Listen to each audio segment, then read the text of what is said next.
말씀은 마가복음 3장 7절에서 12절이 되겠습니다. 3장 7절에서 12절까지인데 우리 같이 보시도록 하겠습니다. 예수님께서 제자들과 함께 바다로 물러가시니 갈릴리에서 큰 무리가 따르며 유대와 예루살렘과 이두메와 요단강 건너편과 또 두로와 시돈 근처에서 많은 무리가 그가 하는 큰 일을 듣고 나오는지라. 예수님께서 무리가 외워싸 믿는 것을 피하기 위하여 작은 배를 대기하도록 제자들에게 명하셨으니 이는 많은 사람을 고치셨으므로 병으로 고생하는 자들이 예수님을 만지고자 하여 몰려왔음이더라. 더러운 귀신들도 어느 때든지 예수님을 보면 그 앞에 엎드려 부르짖어 그러되 당신은 하나님의 아들이니이다 하니 예수님께서 자기를 나타내지 말라고 많이 경고하시니라. 아멘.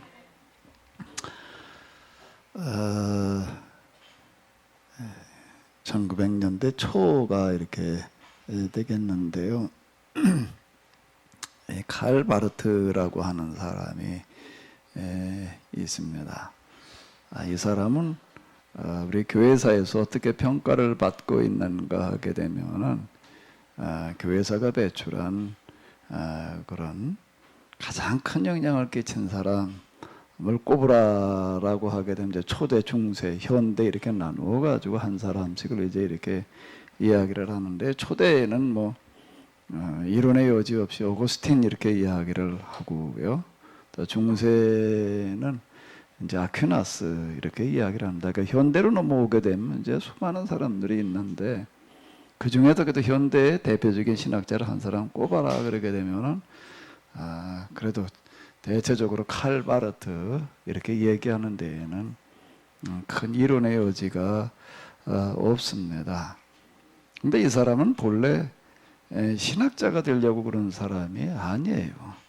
이 사람은 박사학위라고 하는 게 없습니다. 그냥 독일 사람인데요. 이 독일이라고 하기보다는 또 독일에도 공부하고 그러긴 했지만 그 스위스 지금 이제 그쪽 그 바젤이라고 하는 곳에서 이제 오래 이렇게 강의를 하고 그랬는데 이분은 이제 신학교를 졸업하고 그냥 저 조용한 시골에 가가지고 좀 목회하려고 하는 그런 사람이었습니다. 근데 신학교에 가가지고 이렇게 목회를 시작을 했는데 아무리 해도 이게 목회가 안 되는 거예요. 그 안 되는 게 이제 어떤 여러 가지 요인이 있었는데 어쨌든 목회가 이제 이게 어려워요. 그래가지고 이제 이런저런 고민을 하다가 이제 성경을 읽기 시작을 했습니다.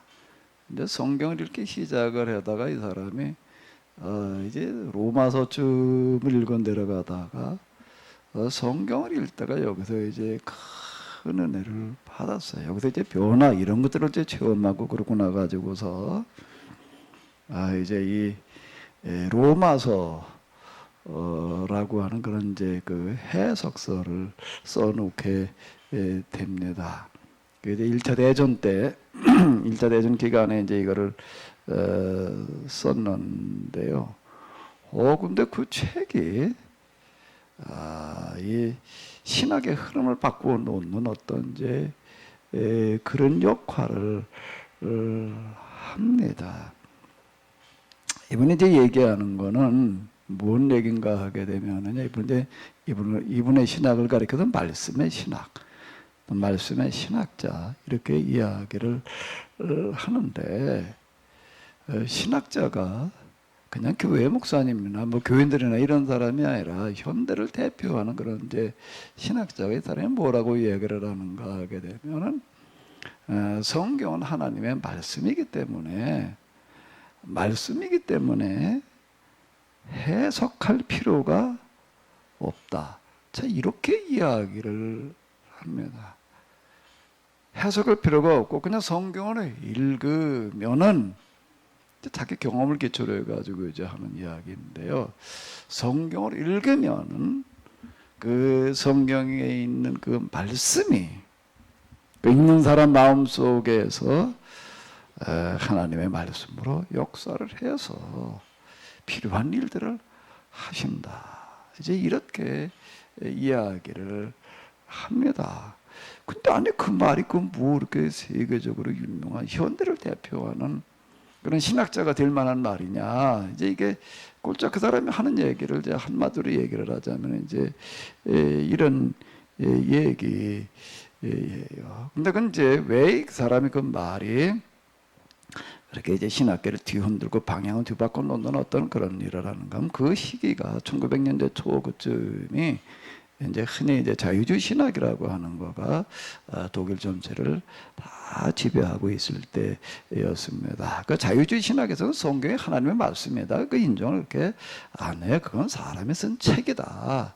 그냥 이렇게 보는 거고요. 성경에 있는 내용들이 다 역사적으로 사실이고 뭐 그렇게 생각하지를 않습니다. 그건 다 그냥 뒤에 예수님이 돌아가시고 난 다음에 예수님 사회 제자들이 다 그냥 이게 뭐 지어낸 그런 이야기. 예수님의 부활이 진짜 있었던 게 아니고 예수님 돌아가시고 난 다음에 그 제자들이 예수님에 따르는 사람들을 갖다가 이렇게 좀 다시 규합하기 위해서 그냥 지어낸 소리야. 뭐 이런 식으로 이제 이거를 해석을 하는 거예요. 이제 자유주의 신학에서는 일단 뭐 여러 가지 또 그 장점도 있는데.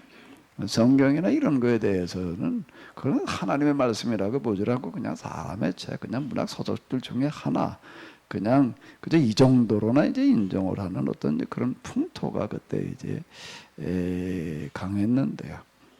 칼바르트 신학교 가서 공부할 때 그냥 그 열심히 그렇게 배우는데 아주 그 대단히 이제 공부 잘해서 우수한 그런 학생이긴 했는데. 그렇게 신학을 공부한 걸 가지고 와가지고 또 교회에도 그런 식으로 다 얘기를 하면서 목회를 하려고 그러니까 그게 되지를 않는 거예요. 왜 교회 와서 그 뭐 그냥 하나의 그저 종교 생활이지. 이건 뭐 꼭 하나님한테 기도해가지고서 뭐 어쩌고 뭐 그래야 될 필요도 없는 얘기고 근데 이렇게 돼버리니까 이게 이제 어려운 거예요. 그러다 그것도 성경을 읽다가 이제 그때 변화를 받아가지고서 다시 이제 시작을 하게 되고 그리고 그걸 또 이제 이 사람이 그냥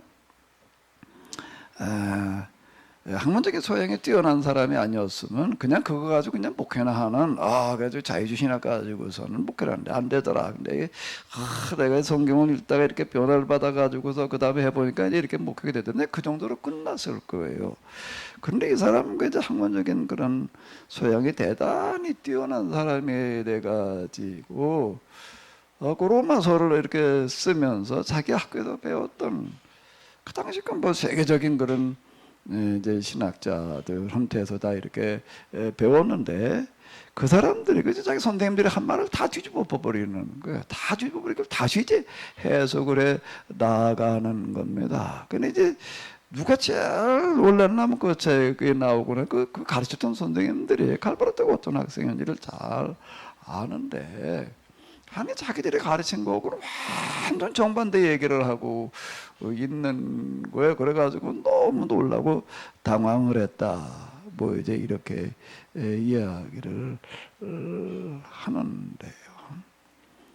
이 사람의 영향이 이제 그 이후 그 신학 그러다 그걸 잘 이렇게 제가 간단하게 한마디 그러고 했는데 그걸 가지고 이제 신학의 모든 분야를 다 이렇게 이제 해석을 해 나가서 지금 이제 교회 교역이라고 하는 그 책에 이만큼 두꺼운 거 저도 지금 영어로 된 거 집에 가지고 있는데요. 글씨가 신문 글씨보다 작습니다. 빼곡해야 아주 그냥. 그러니까 한 권에 보도 이만큼 이렇게 두꺼워요. 그런 게 열 몇 권. 그건 뭔가 하면 기독교 전반을 그렇게 이제 다 그 시각으로 다 이렇게 이제 해석을 해 놨어요. 이 사람은 성경 그럼 거의 아주 그냥 축자 영감이다라고 얘기를 할 만큼 그러니까 하나의 말씀이다 이렇게 이야기하는 사람인데요. 성경 뭐 잘 몰라도 괜찮습니다. 이게 마태복음 뭐 무슨 소리를 하는 건지 뭐 그런 거 잘 몰라도 괜찮아요. 칼바르트 얘기에 이야기되면 그냥 해석 너무 신경 쓰지 말고 어떻게 해라? 그냥 어떻게 해라? 읽어라. 그러면 하나님께서 그 사람에게 알아서 역사하신다. 아멘. 읽으시기 바랍니다. 아멘. 제가 좀 해석 많이 이렇게 얘기를 하는데요. 그건 좀 이제 보완하기 위해서 이고요. 자, 성경은 참으로 놀라운 책이어서요. 성경에 관련된 그런 일화들 우리가 이렇게 뭐 많이 듣잖아요. 성경에 대해서 아무것도 모르고 읽다가 아이고 그래서 하나님을 만나는 일들이 일어났던 사람들은 그건 그건 셀 수도 없을 만큼 많습니다. 심지어는 어떤 사람들은 가면 성경 이건 말도 안 되는 뭐 소리야. 이게 말도 안 된다는 뭐 소리를 내가 이제 이걸 좀 아주 밝혀내겠다라고 생각을 해가지고 성경 왜 읽는가 하게 되면은 하나님이 인정하고 성경이 인정하고 있는 게 아니라 이건 새빨간 거짓말이니까 내가 이걸 아주 좀 밝혀내야 되겠다 이렇게 생각하고 읽는 사람들도 많이 있었는데 그렇게 읽다가도 하나님을 만나요. 아멘. 그 대표적인 영화 있죠. 배너라는 영화 만든 사람이요. 그 사람이에요. 그러니까 배너라는 영화를 만들어가지고 아주 세계적인 그런 그 영화가 됐는데 그 사람이 원래는 뭐 하던 사람인가 하게 되면은 그 장성이었는데 그냥 그 자기 부하들이 주일날마다 교회 가고 뭐 저 이러는 걸 보고 그러면서 이제 내가 이제 이 성경이 거짓말이라는 거를 기독교가 다 허구라는 걸 내가 좀 이제 온전히 꼭 밝혀내야 되겠다. 그리고 그가 이제 거기서 퇴역하고 난 다음에 이제 그거를 얘기하기 위해서 저 성경을 읽다가 하나님을 만나가지고 반대로 하나님은 살아계시다. 이걸 얘기하는 영화가 배너예요. 그러니까 성경 그냥 좀 읽으시기 바랍니다. 잘 몰라도 돼요. 그냥 글자만 읽을 수 있으시면 읽으시면 그냥 이렇게 됩니다. 저희 교회 저희 지방에 있던 어떤 목사님 그분은 뭐 옛날 어떤 목사님들 일화를 많이 알아요. 근데 이제 그분이 얘기하시는 것 가운데 한번 뭔 얘기를 하는가 하게 되면 어떤 목사님이 이제 어디 좀 갈 일이 있어가지고 옛날에 이제 그 혼자 또 여러 교회를 맡고 계시고 그런 경우가 있고 그래가지고서 이제 설교를 대신 누구한테 맡겼는가 하게 되면 장로님한테 맡겼대요. 장로님한테 맡기고 이제 가면서 이번엔 주일날 장로님을 설교하십시오. 그리고 이제 갔다 왔는데 아니 와보니까 교인들이 확 바뀌어 있더라는 거예요. 저녁마다 와가지고 기도들을 하고 그러더라는 거예요. 김 목사님이 궁금한 거예요. 아니 도대체 내가 아무리 설교를 해도 끄떡도 안 하던 교인들이 어떻게 장로님이 한번 설교를 하고 났는데 그래 이렇게 교인들이 바뀌었나? 그 무슨 설교를 했나 하고 이렇게 알아보니까는 뭘 가지고 얘기를 했냐면 시편을 가지고 설교를 하는데 여호와는 나의 목자시니 내게 부족함이 없으리로다. 이걸 가지고 이제 이렇게 설교를 했대요. 그런데 이 장로님이 한국도 잘 모르는 분이야. 겨우 그저 떠듬 읽기 나오는 어떤 이런 분인데 이걸 가지고 이제 읽고 설교를 하는데 뭐라고 교인들한테 얘기를 했는가 하면 여러분 우리 신앙생활 똑바로 해야 됩니다. 똑바로 하지 않으면 여기 성경에 보니까 하나님께서 뭐라고 써놓으셨는가 하면 여호와는 나의 목을 자르시니 우리의 목을 자른다고 그랬습니다. 이러고 그냥 그걸 그냥 정말 이 사람은 그렇게 생각을 하고요. 정말 거기 이제 어떤 그 있는 사람들 가운데서 이렇게 보게 되면 그 잘못 읽고 한다 하는 소리라는 걸 그거 뭐 다 몰랐겠어요. 아는 사람도 있었죠. 그런데 무슨 일이 벌어지는가 하면 이 장로님이 한글도 잘 몰라가지고 여호와는 나의 목자. 라는 거를 목자가 무슨 뜻인지 모르는 거야. 목자가 무슨 뜻인지 모르니까 목을 자른다라고 그러는구나 하는 걸 아는 사람도 있는 거야. 근데 그 사람도 그 시간에 은혜를 받는 거예요. 아멘? 왜? 장로님이 얘기하는 그런 얘기가 잘못 알고 얘기를 했지만 그 마음속에 뭐가 있는 거예요. 정말 하나님 우리가 똑바로 믿되 정말 우리가 열심히 됐는다. 이걸 가지고 그러니까 거기에 은혜를 받은 것이 이걸 목자를 똑바로 해석을 하느냐, 목을 자른다고 해석을 하느냐, 그게 중요한 게 아닌 거예요. 성경인과 똑같습니다. 사실 성경 읽는다는 거, 성경 해석한다는 건 굉장히 어려운 얘기. 걸 똑바로 해석한다는 건 불가능만큼 어려운 이야기인데 그냥 몰라도 괜찮아요. 열심히 읽으시기 바랍니다. 그러다 보게 되면 하나님께서 여러분들이 어떤 필요한 때 성경 말씀을 통해서 직접 필요한 만큼 역사하실 줄로 믿습니다. 가끔가다 그런 사람이 있어요. 이 성경 이 말씀이 요 구절이 나를 변화시켰다. 그런 사람들 어떤 사람이 바로 이런 사람들인데요. 아마 여러분들 가운데서도 내 나를 이렇게 만들어 놓은 게 바로 이 구절 때문이었어. 아마 그렇게 얘기하시는 분이 이제 있을 수도 있을 텐데요. 저도 그런 구절이 하나 있습니다. 오늘 제 교회까지 오는 데 있어서 무엇 때문에 내가 오늘 이렇게 돼가지고서 지금 뭐 마태복음을 쓰네, 뭐 어쩌네, 뭐 이게 내가 마태복음을 이제 요즘 이제 8월까지 그런지 뭐 한 500페이지 쓸래니까 내가 아주 요즘 그냥 이제 숨쉴 시간이 모자라. 그리고 이제 달라붙어 가지고 어떤 이렇게 내가 쓰는데 쓰면서도 제가 이제 생각하는 거를 뭔가 아이고 지금 마태복음이라고 하는 이름으로 나온 책들이 세상에 뭐 셀 수도 없을 만큼 아마 다 모아다 놓는다면 큰 도서관 하나 채울 만큼 많이 있을 텐데 이런 식으로 쓰는 사람은 없을 거다. 내가 이 책을 쓰는 이유는 여기에 있다. 내가 이제 그러고 이렇게 쓰는데 뭐가 그것을 나를 그렇게 만들어 놓았는가 하게 되면 요 구절이에요. 오늘 우리가 읽었던 구절 마가복음에 우리는 지금 이게 마가복음 여기를 가지고 읽었는데요. 같은 내용이 이제 마태복음에도 나오고 있습니다. 이거 한번 같이 좀 읽어봐 주실까요? 예수님께서 온 갈릴리에 두루 다니면서 그들의 회당에서 가르치시며 천국 복음을 전파하시며 백성 중에 모든 병과 모든 약한 것을 고치시니 그의 소문이 온 수리아에 퍼진지라. 사람들이 모든 앓는 자 곧 각종 병에 걸려서 고통당하는 자 귀신 들린 자 간질하는 자 중풍병자들을 들여오니 그들을 고치시더라. 갈릴리와 데가볼리와 예루살렘과 유대와 요단강 건너편에서 수많은 무리가 따르니라. 요 중에서 어느 구절인가 하면 마지막 구절이에요. 갈릴리와 데가볼리와 예루살렘과 유대와 요단강 건너편에서 수많은 무리가 따르니라 라는 요 구절이 나를 뒤바꿔 놨는데요. 아니 그 구절이 뭘 어떻게 뒤바꾸냐 아마 이제 이런 생각이 드실 수 있는데 그러니까 성경이라고 하는 책은요 여기는 놀라운 하나님의 계시의 말씀이 들어 있어서 읽다 보게 되면은 그 사람에게 맞도록 역사하시는 줄로 믿습니다. 아멘.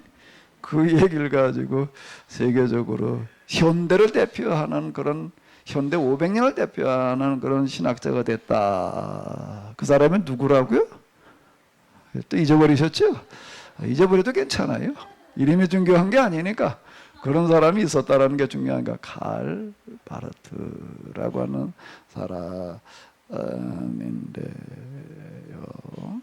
그게 그냥 그저 여호와는 나의 목을 자르시니 그저 그런 수준에 있는 사람이나 할 수 있는 말 같은데 그게 이 시대의 최고의 신학자가 그걸 가지고 신학을 전개시켜서 현대 500년 어거스틴 때하고요 현대하고는 얘기가 달라요. 어거스틴 때는 신학자라는 사람이 다 해서 매도 없었어요.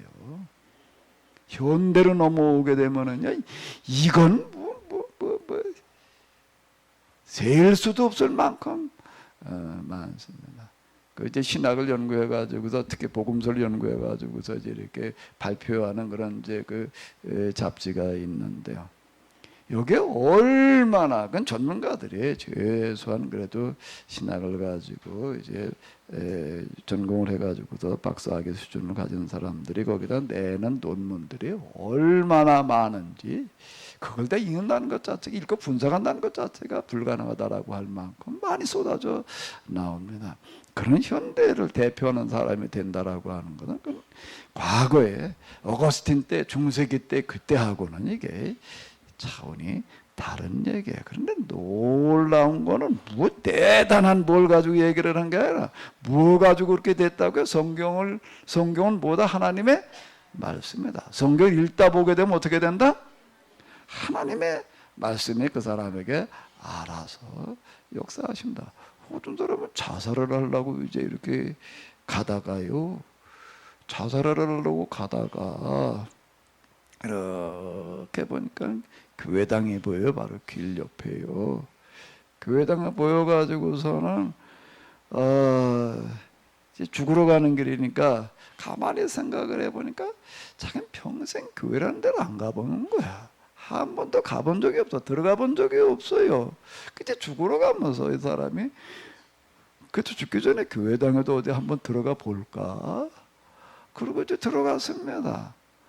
들어가서 이렇게 앉아 있는데 어떤 사람이 이제 기도를 하러 왔는데, 기도를 하다가 보니까 기도가 잘 안 돼. 이 생각 저 생각 그냥 그저 뭐 잡생각만 들어가고, 그래가지고 그냥 어떻게 하면 성경을 꺼내가지고 이제 기도 대신 성경을 읽는 거예요. 이제 읽는데 혼자 마음속으로 읽는 게 아니라 소리를 내가지고 기도를 하러 왔으니까 이제 이 사람은 이제 기도를 대신 이제 성경을 읽는 거예요. 이 사람은 이제 기도도 아마 속으로 마음속으로 하는 사람인데 소리 내서 하는 기도하는 사람, 기도도 꼭 소리 내서 하는 사람이 있고요, 조용히 하는 사람이 있습니다. 조용히 하라고 그러면 조용히 기도하라고 그러면 기도가 안 된다고 그러고 소리 내서 하는 사람인데, 소리 내서 하던 습관이 있어가지고 이제 그걸 이제 성경을 읽었어요. 그냥 그저 뭐 읽는 거예요.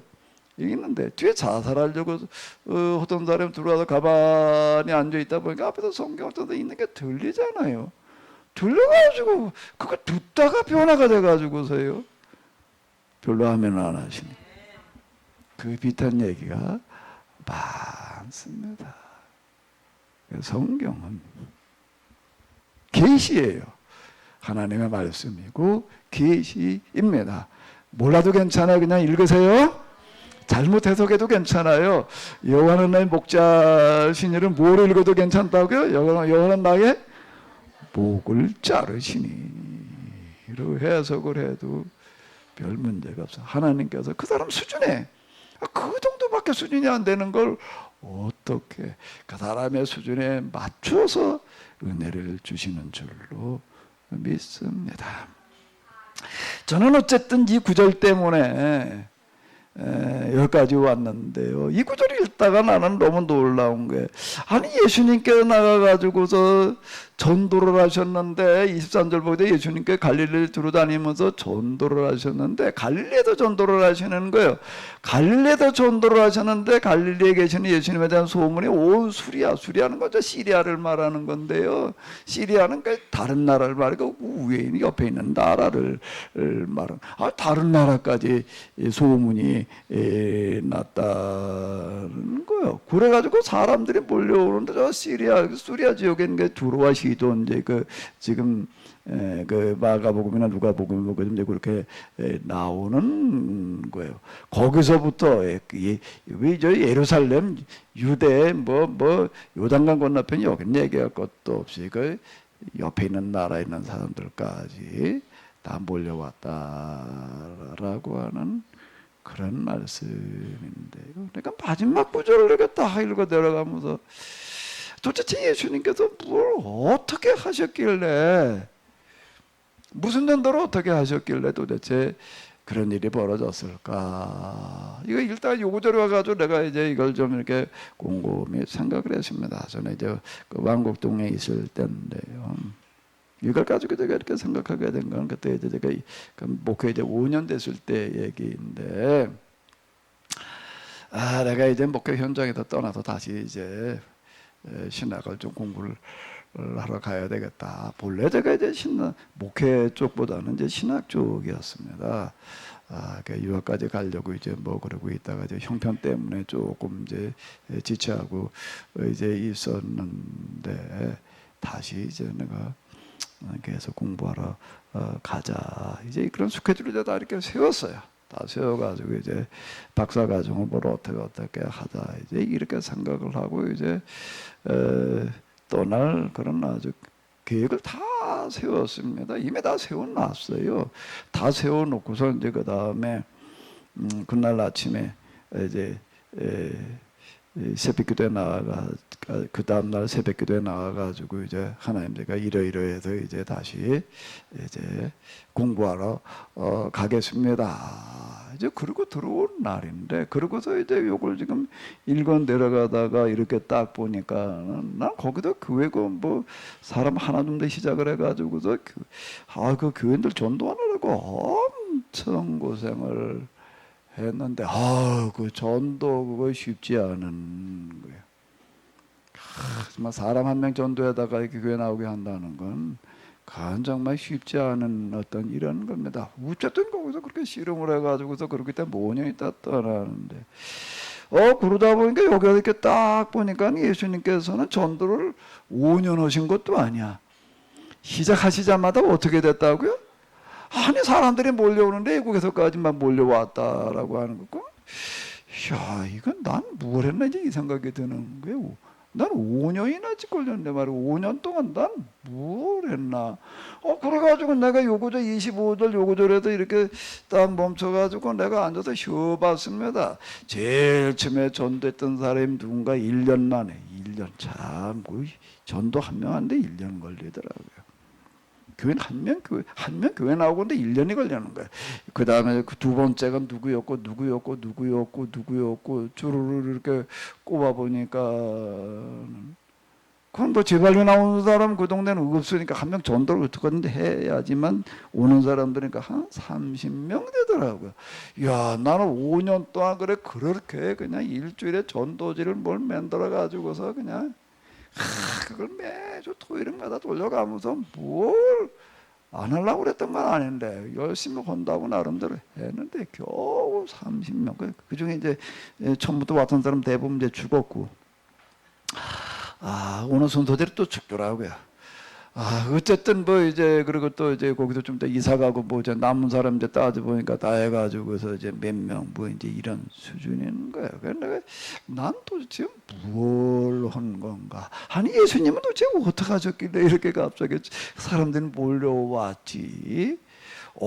그러고 있었는데 그리고 곰곰이 생각을 하고 있는데 내 안에서 어떤 일이 일어나는 거예요. 어떤 일이 일어나는 게 뭔가 하게 되면 내 마음이 뜨거워지는 거예요. 마음이 뜨거워진다라고 하는 얘기가 무슨 얘기인가 하면 난로가에 가보게 되면 그 뜨거워지는 거 뭐냐, 우리 진짜 여기서 열이 느껴지는 거예요.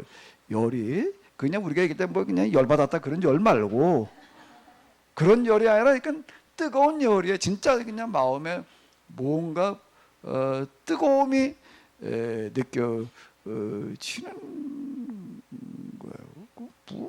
뭐지? 그냥 뭐 별 대수롭지 않게 여겼습니다. 그리고 이제 그 다음 5장으로 넘어가서 쭈루루 읽어 내려가는데 어떤 일이 일어나는가 하게 되면 열이 났다 안 났다 하는 거예요. 계속 나던지 계속 말던지 그래 열이 났다 안 났다 그래. 아니 이상하다, 이게 열이 났다 안 났다 그러나 히터가 고장이 났나. 근데 그 다음에 이제 너무 그게 뚜렷한 거예요. 조금 그냥 이렇게 미적지근한 정도면은 그냥 뭐 그런가 그러는 넘어지. 이게 워낙 뚜렷해. 워낙 뚜렷하고 이게 뜨거워졌다 식었다 하는 것도 아주 명확한 거예요. 그래가지고 이상하다, 이게 왜 뜨거웠다 식었다 그러지 하고 가만히 이렇게 보니까는요, 내가 읽은 성경 내용에 따라서 뜨거워졌다 식었다 그러는 거예요.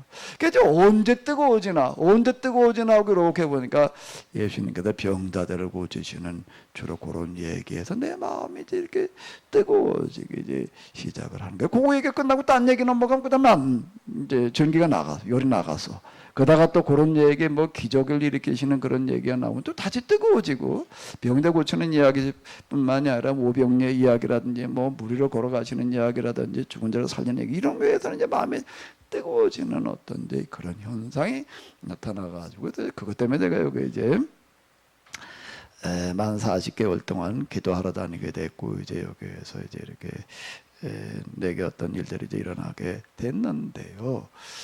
그래 내가 쭉 경험하고 나서 이제 얼마쯤 지나고 난 다음에 참 이게 성경이라는 게 놀랍다 말이야. 이게 어떻게 그래 정말 이럴까 이래가지고 제가 이제요 뭘 만들어 놨는가 하게 되면 이걸 만들었어요. 한번 읽어보실까요? 도로와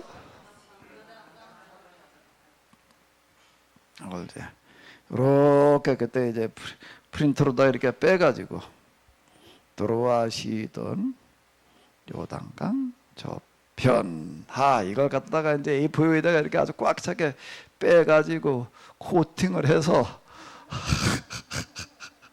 문방구에 가가지고 코팅을 해가지고 와가지고서 이제 집에다 이렇게 그 책꽂이에다 갖다 이렇게 박아 놨었는데요. 거기 내가 사는 동안 교회에서 이거 이제 내 방에다 이렇게 붙여 놨었습니다. 제가 이제 그때 딱 들어왔던 게 뭔가 하면 바로 요거들 때문인 거야. 두로와 시돈 요단강 저편. 아니 예수님께 전도하시자마자 그 두로와 시돈은 그건 외국을 말하고 수리아라는 게 거기에요. 요단강 저편에서부터 요단강 저편은 이제 다른 나라 경계선이 되는 건데 이제 거기도 다른 나라에 들어가는 건데. 하게 요 구절이 너무 이제 나에게 다가왔던 구절이어서 이 구절이 이제 내 마음에서 이제 이렇게 뜨거움을 만들어놓은 어떤 이제 이런 거라고요. 그래가지고 이제 여기 이렇게 그게 언젠가 하면 1993년 4월 5일이에요. 가만히 내가 오늘 아침 이걸 만들면서 이렇게 보니까 20몇 년 전 얘기더라고. 좀 시간이 지나갔는데. 이건 뭐 이제 나만 아는 얘기야. 들어와시던 요단강 옆에 이러면 다른 사람들이 이게 무슨 얘기인지 모릅니다. 제 집에 가끔 어떤 이제 목사님들이 이렇게 오셨다가는 뭐 이렇게 두리번두리하다 보니까 눈에 딱 띄게 해놓은 게 뭐예요? 이걸 갖다가 이렇게 뭐 아무것도 뭘 써도 고르는구나 그런 거 별로 안 하는데 들어와시던 요단강 저편 이래 놓으니까 난 그게 무슨 얘기인지를 모르겠는가 봐. 모르지 당신이 그거 어떻게 알아? 삼손의 수수께끼지 그거 뭐 알 재간이 있나? 어떤 목사님들은 그래. 도대체 저게 무슨 소리냐? 그걸 코팅을 하다가 이렇게 딱 뭐 액자처럼 해가지고서 책꽂이에다 붙여놓은 걸 보니까 그래도 뭘 중요하게 생각하는 것 같은데 저게 도대체 무슨 소리냐? 그럼 내가 설명할 길이 없어요. 그 뭐라고 설명을 해? 뭐라고 그래? 그냥 그런 게 있다. 이제 그러고 말았는데요. 이제 오늘 아침 우리가 제가 이 마가복음을 이제 이렇게 같이 다루게 되는데 마가복음에 있는 이 말씀은 조금 다르긴 하지만 마태복음 또 누가복음에 동일하게 나오고 있습니다. 그 중에서 제가 이제 마가복음을 택해 가지고서 지난 이거 이전 우리가 이제 사사기 여호수아 그리고 사무엘상 아복음 조금 하다가 이제 지금 마가복음으로 다시 이렇게 넘어왔는데요. 그러니까 마가복음 시작할 때도 여러분들에게 말씀을 드렸습니다. 왜 마가복음을 하려고 그랬는가? 복음서 중에서도 왜 마가복음인가? 사실 저는 마가복음은 그렇게 크게 중요하게 여기지를 않았습니다. 제가 이제 복음서 신학 그 대조서라고 하는 거를 이제 이런 식으로 이렇게 만들어 가지고 마태, 마가, 누가, 요한의 병행 본문들을 갖다가 이렇게 쭉 이제 편집을 하는 어떤 이제 이런 걸 이렇게 했는데요. 했는데 이걸 만들 때에도 제가 마태복음, 누가복음, 요한복음을 만들어놨지만 마가복음을 안 했습니다. 안 한 이유는 마가복음의 내용은 뭐 마태복음에 다 들어가 있고 그 순서나 이런 게 마태나 누가와 거의 다르지 않기 때문에 그 따로 만들 필요가 없다. 또 만들게 되면 또 한국어로 만들기도 어려워요. 그 제본하기 굉장히 어렵고 그래가지고서 이제 그냥 이렇게 뺐습니다. 뺐다가 제가 이제 요즘 이게 다시 이게 마가복음도 편집을 해가지고 다시 또 만들어서 이제 이렇게 집어넣어 놨는데, 이 마가복음을 뺄 일이 아니다. 마가복음에는 굉장히 또 중요하게 말하는 게 있다라는 생각이 들어가지고 제가 지금 다시 이렇게 만들어 놔가지고서 이제 편집을 이렇게 했는데요. 마가복음이라고 하는 것은 뭘 얘기를 하는가 하게 되면은 마가복음 1장 1절에서 보게 되면은 하나님의 아들 예수 그리스도의 복음의 시작이다. 복음이라고 하는 것은 뭐가 복음인가 하게 되면 예수님이 하나님의 아들이시다라고 하는 게 복음이다. 이걸 얘기하려고 하는 책이에요. 그 1장 1절이 마가복음의 목적을 얘기하고 있는 그와 같은 이 책인데요. 그럼 마가복음에서는 예수님께서 하나님의 아들이시다라고 하는 것을 뭘 가지고 어떻게 얘기를 하는가 하게 되면은 예수님께서 행하신 그런 일들 가운데에서 예수님께서 하신 말씀이 아니에요. 예수님께서 행하신 일들 가운데에서 기적을 일으키시는 그런 일들이 곧 뭔가 하면 예수님께서 하나님의 아들이시다라고 하는 그런 증거다. 이제 요걸 얘기를 하려고 그러는 거예요. 마가복음에는 설교가 거의 없습니다. 또 다른 예수님의 뭐 이거저거 하셨다는 얘기도 별로 없어요. 거의 다 뭘로 나오는가 하게 되면 예수님께서 일으키신 기적의 이야기들, 그리고 나중에 이제 순환과 죽으심, 이제 그리고 부활도 기적이니까 이제 이렇게 이야기를 하고 있습니다. 근데 마가복음에서는 이렇게 얘기를 하고 있어요. 맨 마지막에 가서 보게 되면 이제 예수님 믿고 나가서 이제 전도하는 사람들은 뭐라고 얘기를 하는가 하게 되면 무슨 독을 마시든지 해를 받지 아니하며 손을 얹은즉 나으리라. 그건 마태, 마가, 누가, 요한 중에 어디서 하는 얘기인가 하면요, 마가복음이에요. 마가복음은 뭘 얘기하려고 그러는가 하면 예수님의 하나님의 아들이신 증거, 예수님의 구세주이신 증거는 그가 하신 무슨 일에 있다? 기적을 일으킨 일에 있다. 그래서 이제 그분을 따르는 사람들에게 이제 그런 같은 일들이 이제 일어난다. 뭐 이제 이렇게 얘기를 해 나가는 게 마가복음의 이제 주제입니다. 마가복음을 가리켜서 뭐라고 얘기를 하냐면 이적의 복음서 이렇게 얘기를 하는데, 그런데 제가 이제 요즘 들어가지고 이 마가복음이라고 하는 거가 오늘 우리에게 정말로 마가복음에도 얘기하던 것처럼 예수님은 누구이신가 하면 이적을 통해서 하나님의 아들이시다라고 하는 것을 증거했던 그런 책인데, 그 말씀이 오늘 우리에게 다시 필요하다. 제가 이렇게 생각을 하고 지금 마가복음을 이제 해석을 해 나아가고 있는데요. 그럼 오늘 우리에게 이 말씀이, 왜 마가복음에 있는 이 말씀이 이적 중심으로다가 써내려가기는 말씀이 왜 그렇게 중요하냐? 왜 그렇게 중요하냐라고 하게 되면은, 오늘 우리가 이 당면한 문제는, 오늘 우리 시대가 당면한 문제는 이제는 사람의 힘으로는 해결할 길이 없기 때문입니다.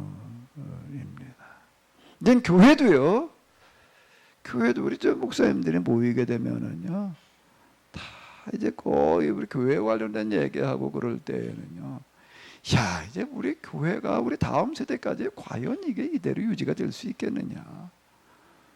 주로 이 얘기들을 많이 합니다. 왜? 지금 우리나라만으로도 교회가 지금 그 교인들의 숫자가 급감하고 있어요.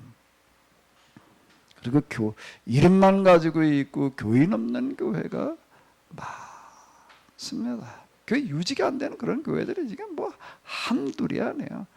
전체 비율로 얘기를 한다면은 이제 60% 넘어선 지가 벌써 여러 해 조인이에요. 60%라는 얘기, 60%는 10교회 중에 6교회는 교인 없는 교회, 유지가 안 된 그런 교회이고요.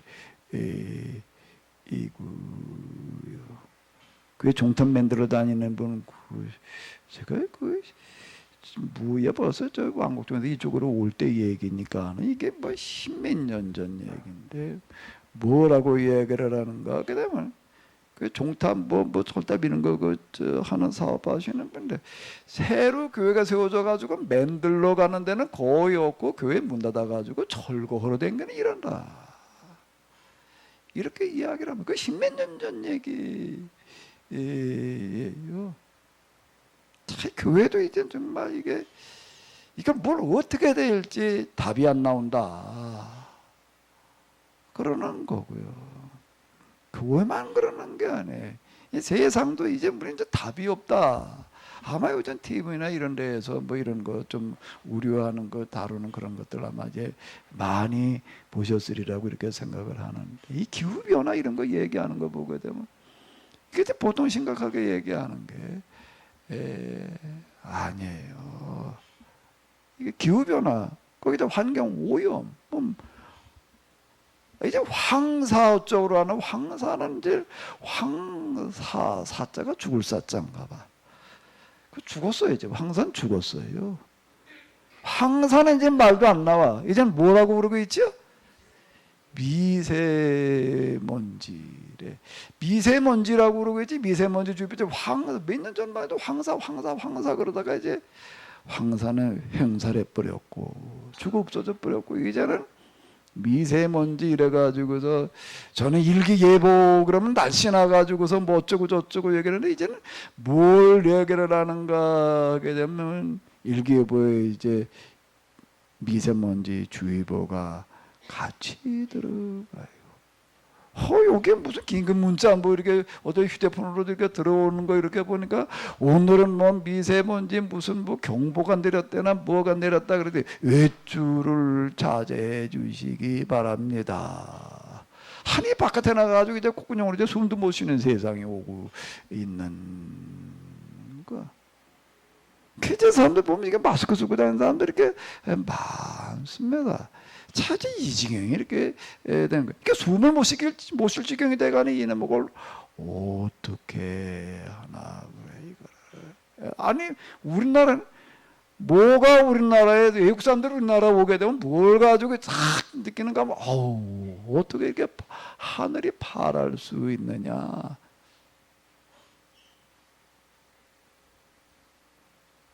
그럼 우리 하늘은 늘 파랬지 비 올 때나 그냥 뭐 흐릴 때나 좀 침침했지. 그렇지 않으면 그냥 우리는 늘 맑은 하늘이라고 파란 하늘이었지. 근데 이제 파란 하늘 본다는 게 어려운 몇 년 사이 지금 이렇게 뒤바뀌어지고 있습니다.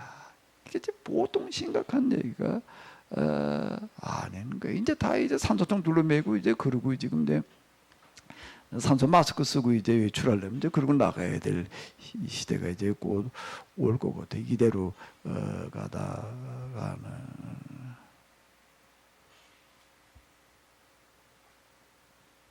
또 요즘 나오는 거 이렇게 뭐 여러 가지 환경오염 얘기하는 것 중에 하나가 뭔가 하면 이 플라스틱 문제 가지고서 요즘 이제 비닐 없는 세상 맨날 때 안 보이지 이렇게 얘기하는 사람들이 자꾸 늘어나는 걸까요? 이게 우리 플라스틱 비닐을 빼고 나서는 이게 지금 이제 뭐 이거 뭐고 다 이게 플라스틱 비닐 나이롱 제품들인데 이게 사람 참 편하게 한 부분이 많습니다. 우리 무슨 요즘 그 음료수 이런 그 용기 같은 것들도 그렇고 우리 편하게 하고 그러는 부분은 많은데 근데 문제는 이게 쓰레기 처리하는 부분에 이게 너무 많이 쌓여가지고 이젠 땅이고 바다고 강이고 하천이고 아주 이걸 뒤범벅이 돼가지고서 이제 그거 가지고 좀 경고 얘기 나오는 거 이렇게 보게 되면 이게 보통 심각한 게 아니에요. 플라스틱이라고는 땅속에 들어가게 되면 어디 내버리게 되면 금방 썩지도 않습니다. 이건 썩어도 나름대로 시간이 걸리면 이제 썩죠. 썩는데 몇십 년 걸리나 봐요. 그게 몇십 년 걸립니다. 몇십 년 전부터 플라스틱이라는 걸 비닐이라는 걸 쓰기 시작을 했는데 이제 그게 어떻게 해야 되는가 하면 그냥 산으로 바다로 강으로 이제 들어간 것들이 거기서 이제 자연적으로 이렇게 분해가 되는 거예요. 자연적으로 분해가 되다 보니까 분해가 돼가지고 완전히 없어져 버리는 게 점점 이게 이제 작아지면서 이제 분해가 되어져 가는데 우리의 눈에 안 보일 만큼 이렇게 이제 점점 작아진 그런 것들은 어떻게 되는가? 그냥 공기 중에 그냥 날아다니는 거예요, 그냥. 그냥 미세먼지가 문제가 아니라 그 가운데 하나가 미세먼지는 무슨 매연 뭐 어쩌고 저쩌고 뭐 이제 이런 걸로다가 이제 나오는 건데, 이제 플라스틱도 이제 몇십 년 전에 이제 버린 것들이 그냥 다 이제 분해가 돼 가지고서 이게 눈으로는 안 보이고 현명으로 다 봐야 될 정도로 된 것들이 그냥 바람에 그냥 날라다니는 거예요. 이건 아주 미세하기 때문에 어떻게 해야 되는가 하면 식물이 그걸 빨아먹고 또 물고기들에다 그걸 주워 먹고 뭐 사람도 그냥 코로 들이마시고. 근데 이거는 플라스틱이어가지고 비닐이어가지고서 식물에도 들어가게 되면 물고기도 들어가고 그리고 사람의 몸에도 들어가게 되면 이거는 완전히 치명적인 거예요. 이거는요. 그러니까 워낙 미세하기 때문에 이제 그게 이제 혈관 속에 우리 몸속에 다 파고 들어가는 어떤 이제 그런 현상이 벌어지고 있다. 짐승들이 날아다니는 새가 그냥 비닐로 뭐 먹어가지고 죽었다는 뭐 그런 얘기들은 그런 건 모르고, 그렇게 큰 거 뭐 그게 문제가 아니라 이제 완전히 이제 분해되는 과정에서 생겨나는 어떤 이런 것들이 30년 전 그때는 지금처럼 이렇게 플라스틱이라는 게 많지 않았는데 그게 벌써 지금 이렇게 됐는데 이제 갈수록 이게 이제 점점 더 심해져 가지고서 어떻게 지금 뭐 이제 무슨 대책이라는 거, 이걸 대책을 어떻게 세워요? 참. 과학이라는 게, 과학 문명이라는 게 우리에게 많은 혜택을 주기도 했지만 이제 다 죽게 만들어 놓은 거예요, 지금. 자, 이걸 어떻게 해야지 되나? 답이 없다. 며칠 전에 어디 이렇게 나오는 보도 이렇게 보니까 그린랜드 하나에서만, 또 북극에 있는 그 덴마크의 섬이잖아요. 그린랜드 하나에서만 하루 녹아내리는 빙하가 뭐 20억 톤이라나. 그만큼. 근데 그랜드 가가지고 옛날에 거기가 다 그냥 저 눈 얼음 덩어리였는데 이제 농사 지어도 될 정도로다가 이제 이렇게 지금 다 그냥 녹아버리고 그러고 있는 거예요. 조금씩 거기가 이제 농사 지은다고요, 이제요. 얼음이 사라지고 땅덩어리가 넓어지는 게 아니라 그게 다 기후변화와 연결이 되어져 가지고 지금 이건 뭐 이제 다 죽게 생겼다.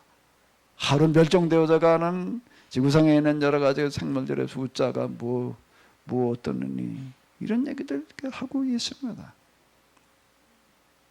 어디도 둘러봐도 이제는 사람이 어떻게 살아날 방법이 없다라고 하는 거예요. 이게 보통 심각한 얘기가 아닌 거고요.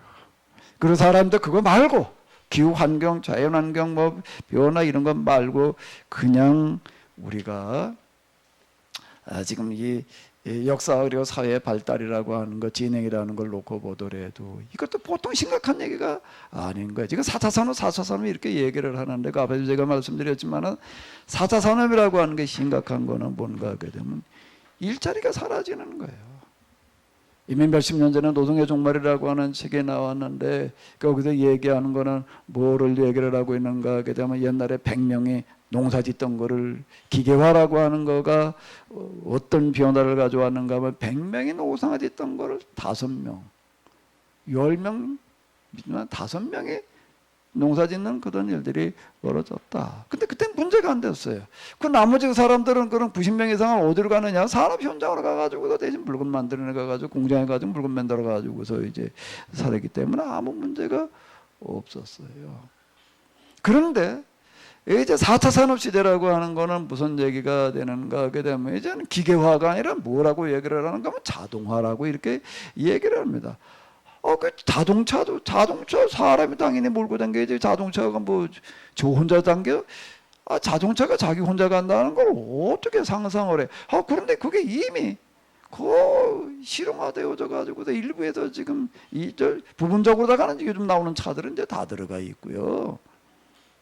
지가 알아서 그냥 앞차고 가까워지면 이제 서주고 뭐 하는 거 기능들은 이제 요즘 나온 차들 기본적으로 다 집어 넣습니다. 그 정도가 아니라 아예 그냥 운전 자체를 그냥 이제 운전대가 없어지는 날이 아마 멀지 않았을 것 같아요. 틀림없이 이제 그렇게 갑니다. 아니 운전을 자동차가 해줄 정도니 뭐 주차장 뭐 이런 거 따로 뭐 어떻게 할 필요가 없다 말이야. 뭐 이제 딱 내려가지고 너 알아서 어디 가서 서 있어. 그럼 지가 알아 돌아다니다 어디 가서 서 있다가 야 너 나 갈 거니까 어디로 와. 그러면 온다는 거예요 이제. 그때 좀 애들이 옛날에는 말이야 사람들이 차를 몰고 운전하고 다녔대. 이제 그런 시대가 온다. 근데 실제 그게 지금 뭔 얘기가 아닌 거예요. 근데 이게 뭘 말하는가라고 하게 되면 이제 일자리가 사라진다. 옛날엔 농업에서 100명이라던가가 5명, 10명이 하던 시대가 왔던 것처럼 이제 제조 물건 만들어내는 그런 분야 공장이라고 하는 데에서도 100명이 하던 것들을 이제는 같은 숫자의 인원만 필요하는 그저 로봇 자동화 시스템을 관리하는 사람 정도나 필요한 거지 사람이 뭐 그런 거는 이제 다 사라진다 말이에요. 자, 그럼 이 나머지 사람들은 어디 가도 뭘 해도 뭘 먹고 살 거냐? 답이 안 나오는 거예요. 우리 요즘 일자리 그런 말들 이게 뭐 이 아르바이트란 말이 옛날하고 몇 년 전하고 지금하고 완전 개념이 달라져 버렸어요. 저는 몇 년 전마다 아르바이트 그러면 대학생들이 학교 다니면서 좀 학비 좀 보조를 벌기 위해서 그냥 애들 가르치고 그런 걸 아르바이트라고 하는데 요즘 뭐 그걸 아르바이트라고 그러지를 않습니다. 임시 직업을 가리켜서 아르바이트 개념이 달라져 버리는 거예요. 요즘은 뭐 어제 안정적인 일자리 하나 찾는다는 거가 지금 어렵다. 근데 앞으로 가게 되면 그건 더 얘기할 것도 없어요.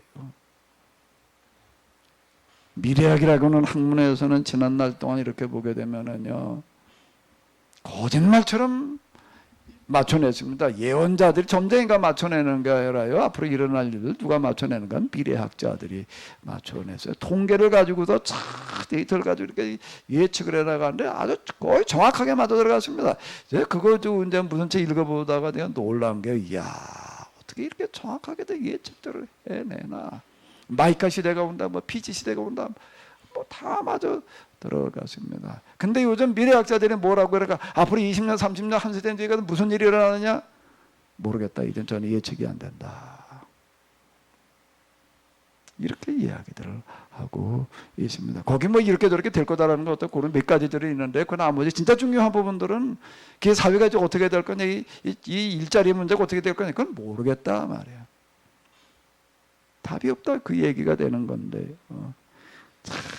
여러 가지 면에서 이제 우리가 쉽지 않은 인류 역사 이래로 정말 우리가 어떻게 보게 되면 가장 큰 위기를 맞이한 시대에 살아가고 있다.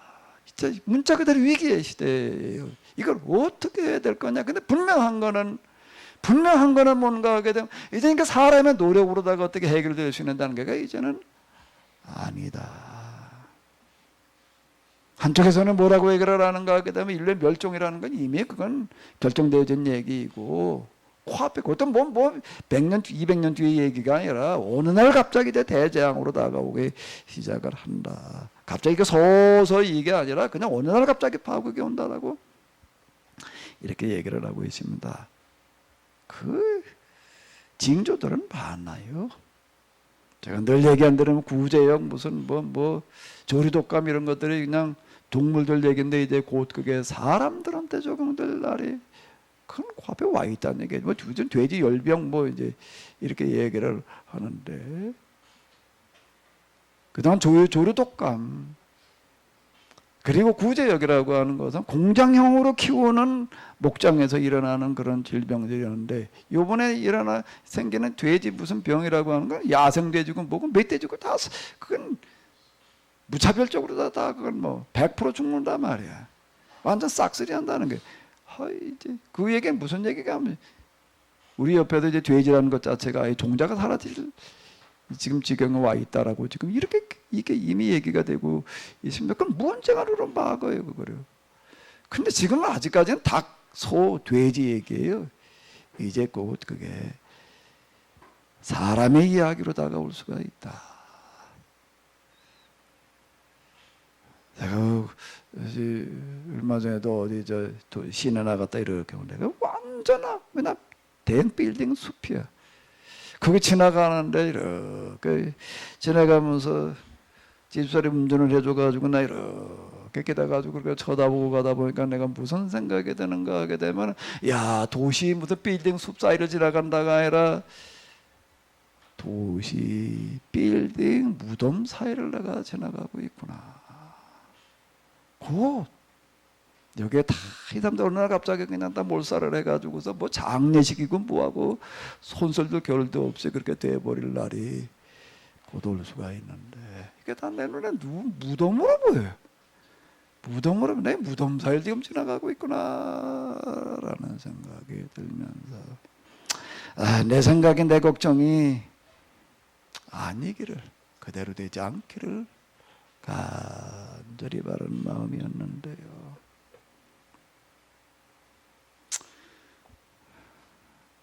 아리스토텔레스로부터 시작되어지는 하나의 원리가 있습니다. 이론이면서, 철학적인 이론이면서 현실에 적용되는 원리는 뭔가 하면 현실태, 가능태 이런 걸 가지고 얘기를 하는데, 가능성과 현실성을 얘기를 하는데, 가능성이 있는 것은 확률이 좀 적다 뭐 어쩌다 떠나가지고 가능성이 있다라고 한다면은 1% 0.1%의 가능성이라도 하는 게 있다라고 한다면 언젠가 그건 현실성이 된다는 거예요.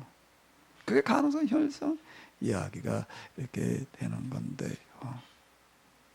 그런데 지금 우리에게 흘러나오는 얘기는 가능성 거의 없는 얘기가 아니라, 이제는 그게 아주 현실적으로 느껴질 만큼 심각한 지경에 와 있다라고 하는 겁니다.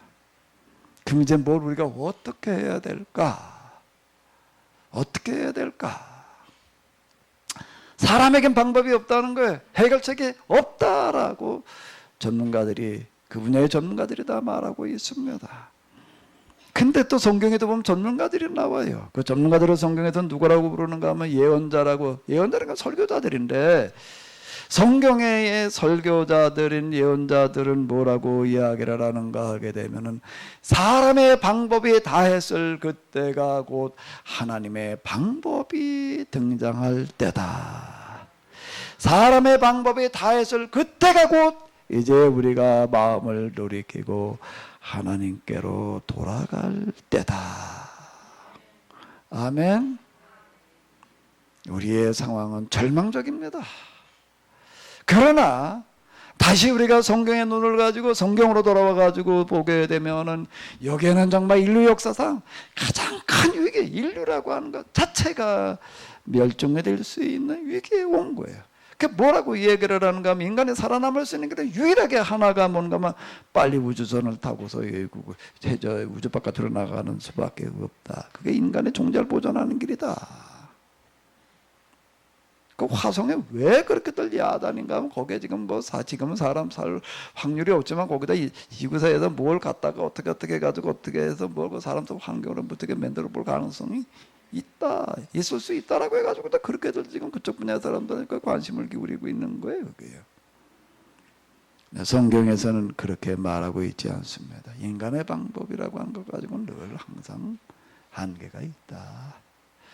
그 인간의 방법이 한계가 왔을 위기라고 하는 것은 곧 뭔가 하게 되면은, 포로기 이전 예언자들이 나라의 멸망을 선언하고 그러던 사람들, 하나님께서 너희는 이제 멸망할 수밖에 없다. 멸망이라고 하는 거는 그건 이제 정해진 거야. 예레미야 같은 경우는 그렇게 얘기를 하는 거예요. 나라가 망하던 시점에 있었던 예레미야는 이렇게 이야기를 하는데, 이미 이제 이 나라가 바벨론에 멸망되는 건 그건 정해진 거다. 하나님께서 그렇게 이제 그건 정해놓으셨기 때문에 이건 누구도 이제 돌이킬 길이 없다. 그러니까 이제 막상 이제 진짜 그렇게 얘기하다가 바벨론 이제 쳐들어와가지고 전쟁이 벌어졌습니다. 그러니까 예레미야는 뭐라고 얘기를 하는가 하게 되면 이렇게 얘기를 하는 거예요. 그 바벨론에 대적하지 말라고 하나님께서 보내시는 사람들인데 어떻게 그게 될 일이냐. 이제는 이미 때가 늦었단 말이야. 이제는 안 되고 이제는 멸망당하는 수밖에 없다. 바벨론에 저항하지 마라. 저항해봐야 괜히 애꿎은 백성들만 더 고생을 시킨다. 이렇게 얘기를 합니다. 그 나라의 왕이 가만히 보니까 이놈이 이게 매국노야 이게. 그래가지고 감옥에 갔다가 가뒀어요. 입만 더 그딴 소리 좀 해, 이 자식이. 그러면서, 야, 너 당장 내가 죽여버릴 때, 너 지금 내가 당장 전쟁으로 나가야 되니까 너 죽일 시간이 없는데, 너 죽이고 갔으면 좋겠는데, 내가 너 갔다 와가지고 내가 너 죽이겠다. 네 모가지 내가 자르겠다. 이렇게 얘기를 합니다. 예레미야가 뭐라고 이러니까, 임금님 가서 전쟁에 나갔다가 거기에서 승전에 돌아와도 내 목을 칠 수 있으면 좋겠습니다. 그러나 그런 기회는 오지 않을 겁니다. 진짜 그렇게 됐어요. 나중에 바벨론에서 점령을 했습니다. 점령해가지고 이렇게 보니까 정하던데 다 죽이는데 감옥에 갇혀있는 예레미야는 보니까 누구예요? 바벨론 사람들 생각할 때는 뭐예요? 자기 편인 줄 알고 풀어줬어요. 정하지 말라고 그랬으니까. 바벨론이 이길 거라고 얘기를 했으니까. 그런데 그렇게 얘기하는 예레미야는 뭐라고 얘기를 하는가? 이제 나라가 이제 망한다 말이야. 그래도 어떻게 왜 정하지 말라고 그러는가? 이제 결정됐다라고 얘기를 하는데 왜 그런가? 나라가 망하는 것이 비극이기는 하지만은 그 비극 속에는 곧 뭐가 들어가 있는가 하게 되면은 기회가 들어가 있다. 이것이 우리에게 뭐가 되는가 하게 되면은 그 이전에는 할 수 없었던 그런 일을 해내는 기회가 될 거다. 이렇게 이야기를 합니다. 그 예언자들이 이야기하는 소망이라고 하는 것, 이런 게 파국을 선언하면서 동시에 파국만 선언하고 끝나지 않습니다. 그 파국 속에 뭐가 들어가 있는가 하게 되면 파국을 돌파할 더 나은 곳으로 나갈 수 있는 기회가 들어있다. 그럼 이제 어떻게 되느냐? 이제 우리 모두가 우리의 수단과 방법을 가지고 다 할 수 있다고 생각을 하고 그걸 가지고 해보겠다고 하는 생각을 버리고 이제는 하나님만 의지해라. 하나님께로 돌아가라. 거기가 살 길이다. 애굽으로도 가지 마라. 메소포타미아로 가지 마라. 여호와께로 돌아와라. 여호와께로 돌아와라. 거기에 살 길이 있다. 우리가 심각한 위기를 맞은 것만은 다 틀림이 없습니다. 아무리 봐도 이거는 길이 없어요. 제 얘기가 아니라 전문가들이 얘기해요. 다 각 분야의 전문가들 다 그렇게 말을 합니다. 또 내가 봐도 그래. 이제 뭔쟁한 우리 이놈을 막어. 뭔쟁한 우리 미세먼지를 막어. 뭔쟁한 우리 이제 미세 플라스틱이라는 말이 나오는데 이걸 뭔쟁한으로 막어 그거를. 기후변화를 어떻게 막어요? 이게 온 인류 한꺼번에 다 죽이고도 남을 만한 그런 대량 살상 무기들을 만들어 놨는데 그걸 어떻게 다 폐기 처분을 이게 불가능한 얘기야 이게. 그런데 이 위기가 우리에게 뭐가 될 수가 있는가 하면 기회가 될 수가 있습니다. 아멘. 이 위기 속에는 기회가 들어 있습니다. 이제 우리가 다시 하나님께로 돌아가야 될 줄로 믿습니다. 돌아갈 기회가 온 거예요. 우리에게는 저 역사의 전무후무한 위기가 와 있지만 동시에 역사의 전무후무한 기회가 우리 앞에 와 있습니다. 기회는 준비하는 사람의 몫이에요. 아멘. 기회는 저절로 오는 게 아닙니다. 예언자는 계속 외치는 게 이렇게 돌아가야 된다는 겁니다. 가만히 앉아있는데 하나님께서 살려주신다는 얘기는 아니라는 게 하나님께 돌아가는 일은 우리가 지금 여기다 해야 된다라고 이렇게 이야기를 하는데요. 이제는 정말로 하나님 이외에는 답이 없습니다. 인간으로서는 이제 어떻게 해볼 방법이 없어요. 그 얘기는 누가 하고 있는가 하게 되면은 사람이 말이야 인간에게 주어진 양심이라는 걸 가지고 말이야 인간에게 주어진 그런 도덕심, 이성이라는 걸 가지고 그리고 우리가 개발한 이런 과학기술로 이 땅에다가 하나님 나라를 만들 수 있더라고 희조를 했던 지난 500년 동안에 이성주의자들, 인간주의자들이 500년 동안 이 지경이 딱 오니까는요, 우리가 잘못 생각했다. 우리가 인간의 힘으로다가 여기다가 인간의 문제를 다 이상적으로 해결할 수 있다고 생각한 것 자체가 잘못 생각한 거였다. 스스로 인정을 했어요. 이제 우리는 다 끝났다. 그 시기를 뭐라고 얘기하는데 현대가 종말을 구했다. 이제는 다른 시대가 왔다. 포스트 모더니즘이라는 얘기는 무슨 얘기가 되는가 이런 얘기가 되는 거예요. 그게 가지고 있는 의미가 여러 가지가 있는데 그게 뭔가 이제 인간의 힘으로는 불가능하다. 우리가 뭘 해보려고 한 거가 오히려 부작용을 만들어내 가지고 이제 인류가 다 멸종을 맞을 위기를 만들어 놓고 말았다. 그걸 현대라고 그러는 거야. 그걸 이제 그러면 그 다음엔 어떻게 되느냐? 모르겠다. 그리고 이제 그 다음 시대가 시작되어지는데 그게 포스트 모더니즘이라고 이렇게 부르는 거야. 포스트 모더니즘이라는 말은 지금 그 얘기가 되는 건데, 그러면 이제 우리가 어떻게 해야 되느냐? 다 답이 없다고 말을 하고 있습니다. 근데 이제 정말로 우리가 말할 때가 되었어요. 여기에 아직 마지막 길이 하나 남아 있다. 아멘. 이제 우리가 빨리 이 길로 가야 된다. 여기에 살 길이 있다. 아멘. 아멘. 그게 정말로 이제 우리 시대에 우리가 해야 될 그런 역할이 되고 말았습니다. 그럼 이제 우리는 어떻게 해야 되는가? 이제 여기에 준비를 해야지 되는 거야. 이건 그냥 가만히 앉아 있는다고 말로만 그저 생각으로만 그러고 있다고 되는 게 아니라 우리가 여기에서 정말로 우리가 할 수 있는 모든 걸 다 가지고 준비해 나가게 될 때 하나님께서는 틀림없이 길을 열어주실 줄로 믿습니다. 아멘. 아멘. 정말 이제 하나님을 우리가 믿을 때가 된 거예요. 아멘. 아멘. 정말 아멘 하는 거예요? 근데 이게 항상요 보면 과거에도 그랬습니다. 예레미야 때도 그랬고요. 예레미야 같은 시기에 이제 활동하던 사람이 이사야인데, 그런데 야 아무리 이렇게 얘기를 해도 듣는 사람은 몇 사람 안 될 거다. 듣는 사람은 몇 사람 안 될 거다. 그걸 남은 자 뭐 소수 이렇게 이야기를 하는데, 그러면서 또 뭐라고 얘기를 하는가 하면 이사야서의 주제가 바로 그거예요. 이사야서의 주제라고 하는 건 뭔가 이제 완전히 망해가지고 다시 시작이 되긴 되는데, 그런데 그거를 해내는 사람들은 소수다. 적은 무리밖에는 안 될 거다. 그런데 비록 사람 숫자가 적다라고 하더라도 절대 실망하지 마라. 하나님은 숫자를 보지 않으신다. 마음을 보신다. 그 사람이 몇 명이었느냐가 중요한 것이 아니라 그 몇 명이 정말로 한 마음과 한 뜻이 되어도 두세 사람이라도 내 이름으로 모이는 곳이라는 얘기는 바로 그 얘기가 되는 겁니다. 정말로 한 마음과 한 뜻을 가지고 여호와께로 전심으로 돌아오기만 하면 하나님께서 그 사람을 보시고 그들을 통해서 길을 열어 가시리라. 그 이후에 이스라엘 역사는 정말로 그렇게 되어져 갔습니다. 그 역사 속에서 일어났던 그와 같은 일이 되겠는데요. 예레미야는 예루살렘이 멸망하기 직전에 이렇게 외치고 있습니다. 여호와께서 지금 뭐라고 이야기를 하시는가 하면 너는 온 예루살렘 거리를 돌아다니면서 의인을 찾아봐라. 그 중에서 내가 진정으로 이 시대를 염려하는 사람, 그런 의인 한 사람을 만난다라고 한다라고 하게 되면 그 한 사람 때문에 내가 이 성을 내가 용서하겠다. 이게 성경입니다. 실망하지 마시기 바랍니다. 비록 이런 생각, 이런 마음, 이런 뜻에 동조하는 사람이 과거의 경험으로 놓고 본다면 그렇게 뭐 많은 숫자는 아닐 것 같아.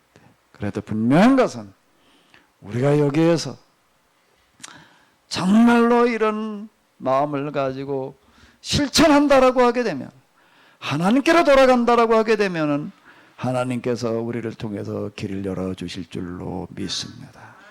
길을 만드는 자가 되어야 될 줄로 믿습니다. 우리 길을 좀 만들어내시기 바랍니다.